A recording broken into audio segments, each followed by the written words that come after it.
They say every woman has a secret. Mine just happens to sit behind the wheel of my car. Ethan. I still remember the first day he walked into our home.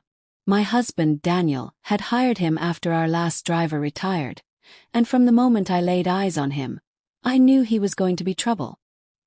He was young, mid-20s maybe, tall, lean but strong, with dark hair that always looked slightly tousled, as if he'd just rolled out of bed. His eyes. Dangerous. The kind of eyes that made promises without saying a word. I should have ignored him. I should have never let myself go down that road. But once the door to temptation opens, it's almost impossible to close. Started small. A glance in the rearview mirror. Casual joke that made me laugh a little too hard. The way his fingers brushed mine when he handed me my coffee during morning drives. I told myself I was imagining it, that it was harmless. But one night everything changed.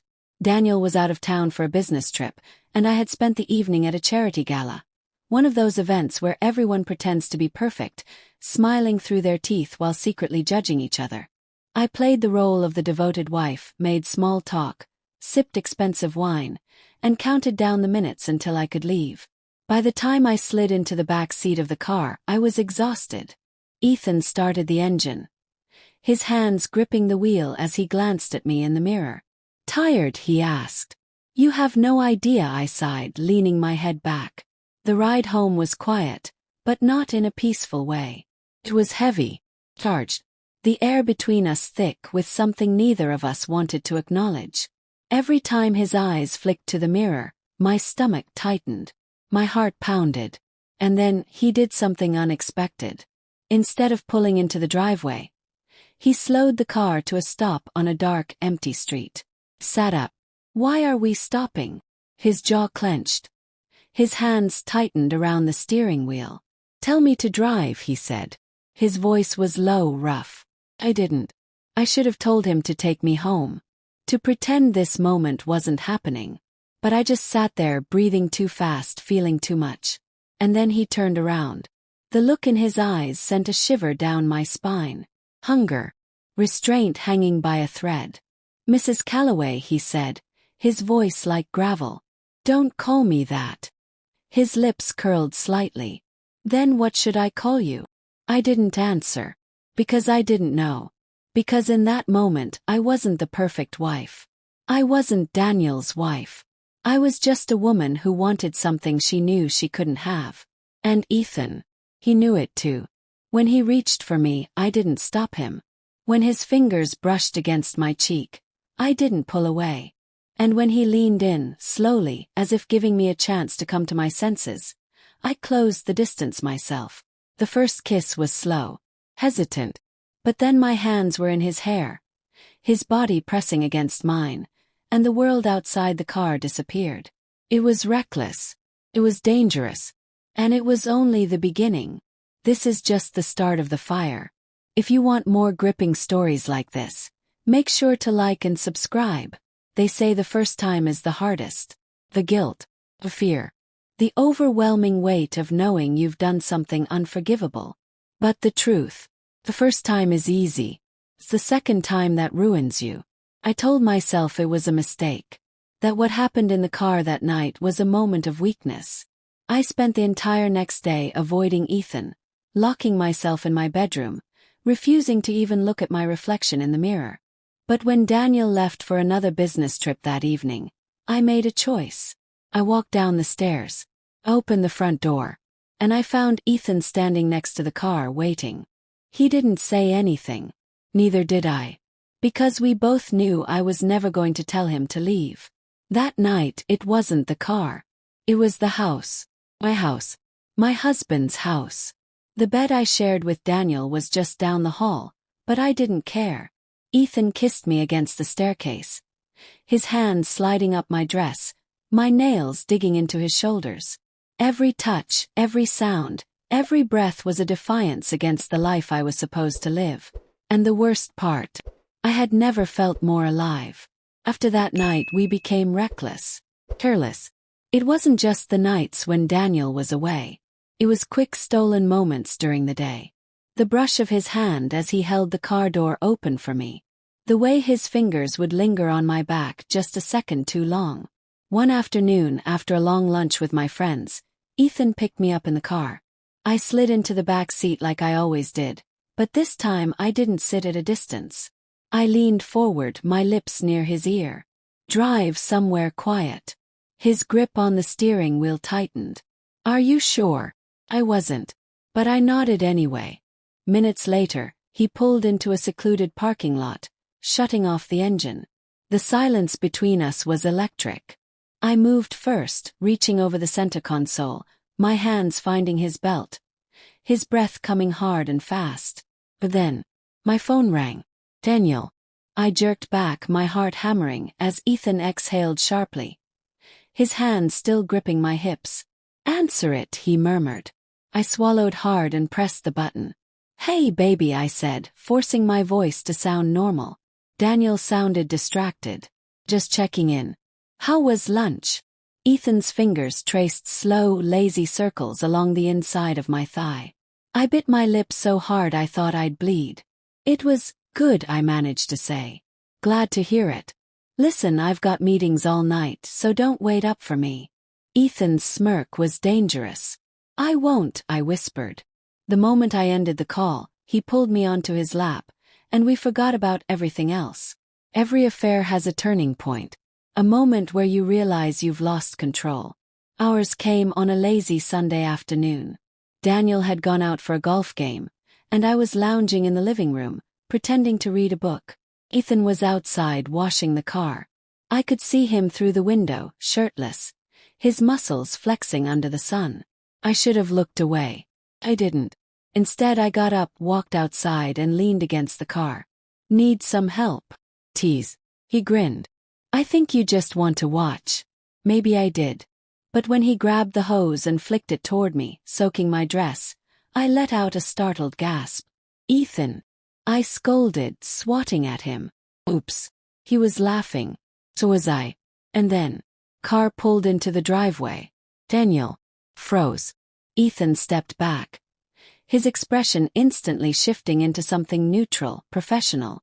My heart was pounding as Daniel climbed out of his car, his eyes narrowing at my wet dress. "What the hell happened?" he asked. I forced a smile.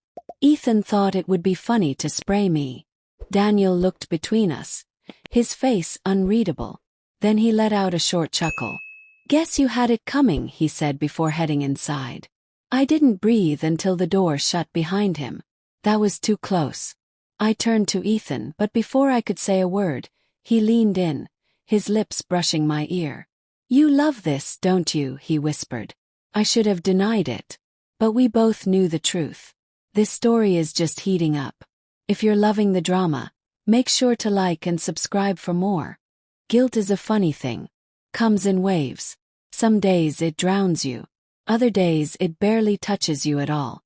Lately I had been floating above it.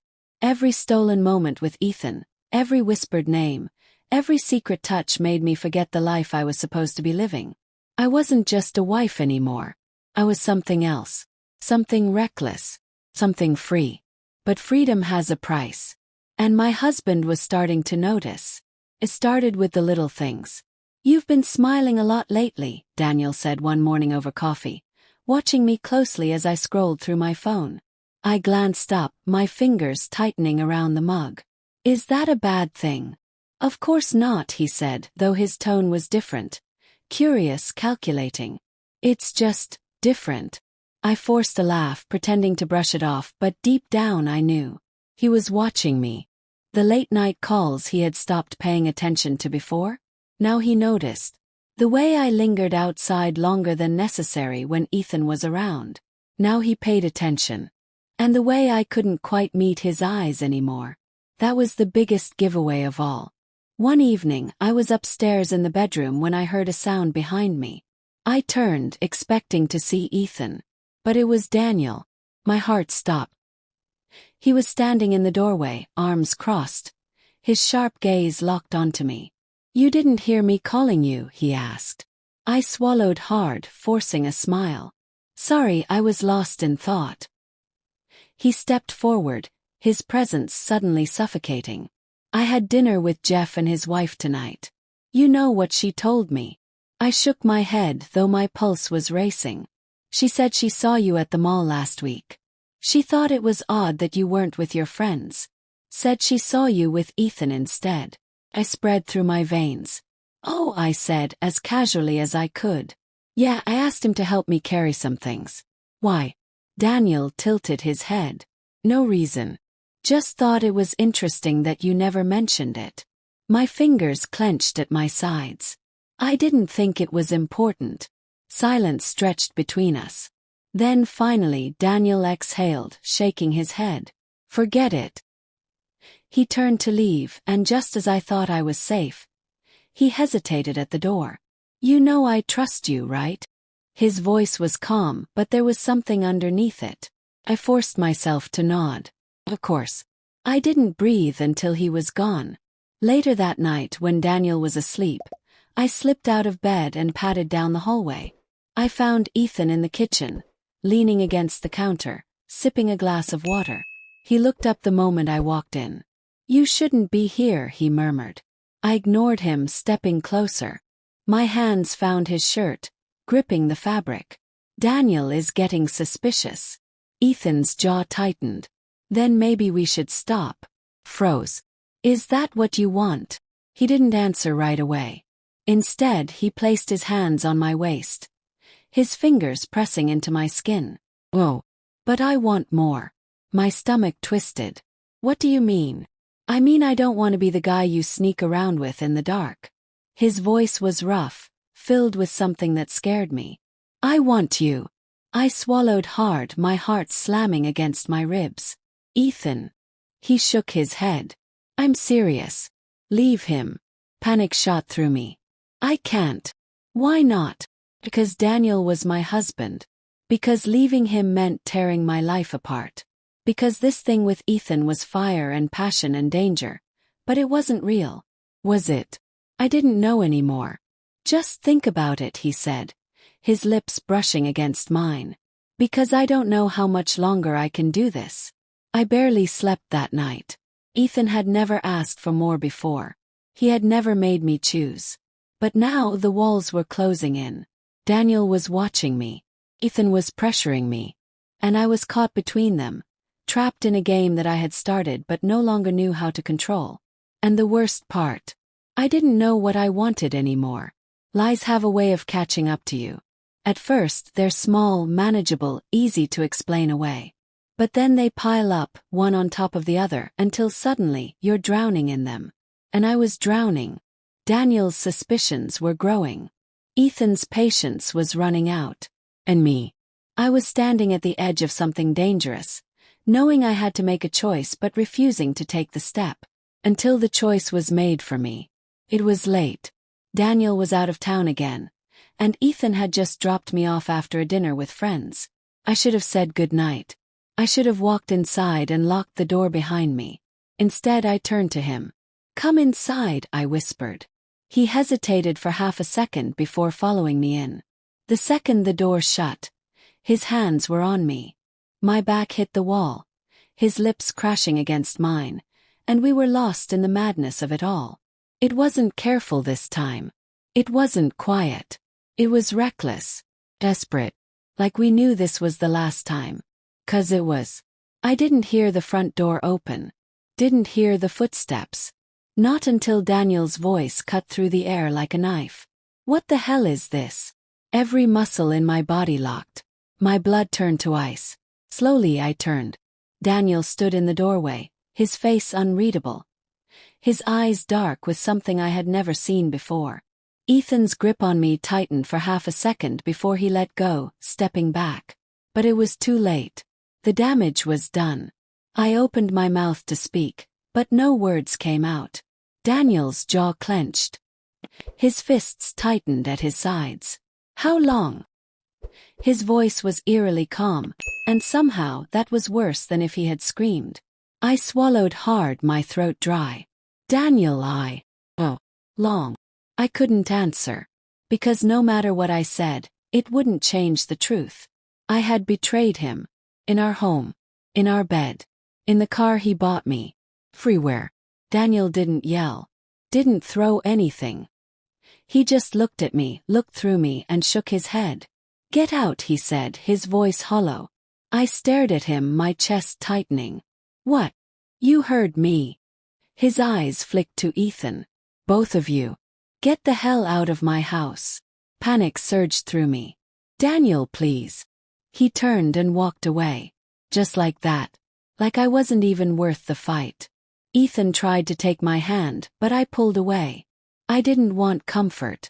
Didn't deserve it. I had burned my world to the ground, and now I had to live in the ashes. As I stepped outside, the night air hit me like a slap. The life I had built, the life I thought I controlled, was gone. And all I could do was keep walking. What a ride. If you love dramatic, heart-pounding stories like this, don't forget to like and subscribe for more.